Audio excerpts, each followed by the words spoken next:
So ayan, good morning mga bossing. Tignan ulit natin yung mga alaga natin ngayon kung anong kwan. Ito yung update kay Panpan. Panpan. Ito yung ibon natin na ano yan? Ay Pan. Ibon natin na handfed natin kakatail. So may paris na kasi siya. Tignan natin kung pwede pa natin siyang hawakan hanggang ngayon. Pero wala, baka hindi na natin ilabas to kasi baka hindi na bumalik. Pan. Pan.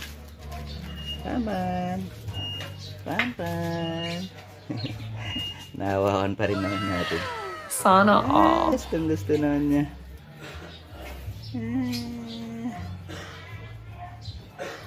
Pan.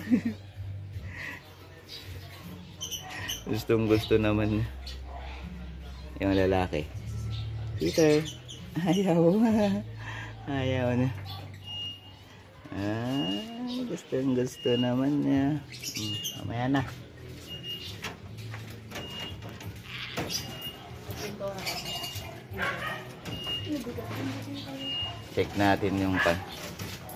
Check natin yung mga African natin. Ito na yung mga handfed natin. Tapos yun, nagpapares pa lang kasi pinagpapares pa lang natin. Tapos ito ay nilabas yung itlog. Nilabas yung itlog. Oh no! Loko itong mga ta. Tapos ito yung kinuhanan na natin ng kwan. Ito yung kinuhanan na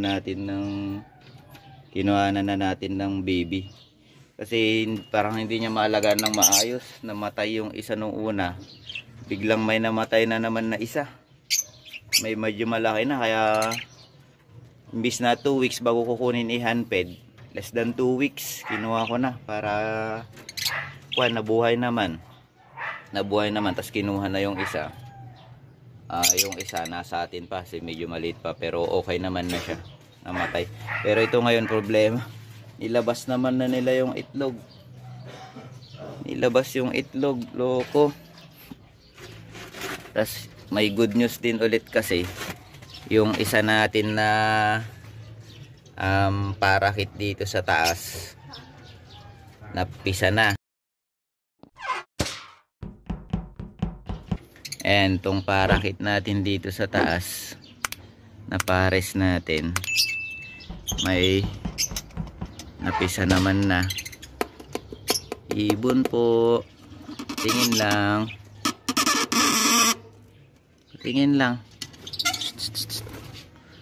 Asan ka na? Labas mo na. Hindi ko aanhin yung anak mo. Ayun, lumabas na. Ay, bumalik.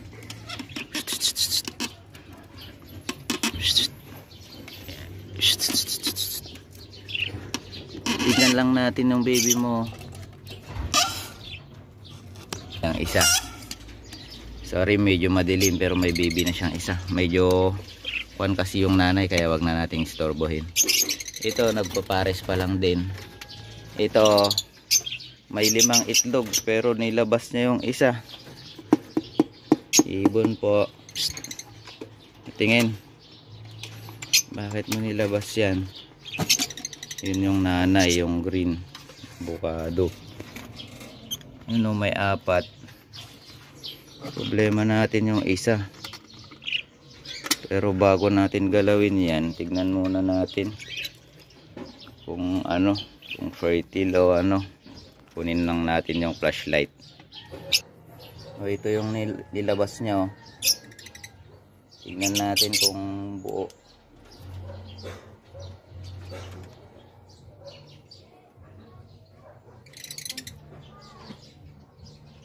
Wala din. Buti na lang kaya siguro nilabas niya. Walang laman. Bugok, buti na lang.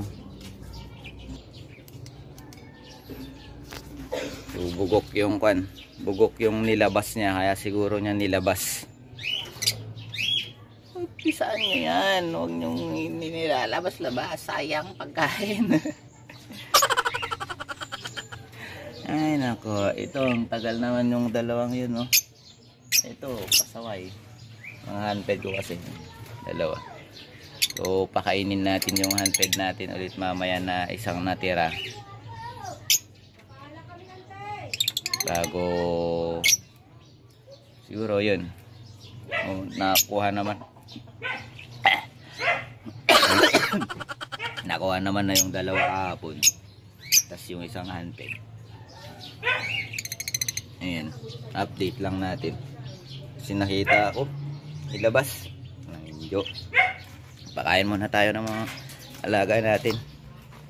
Bye.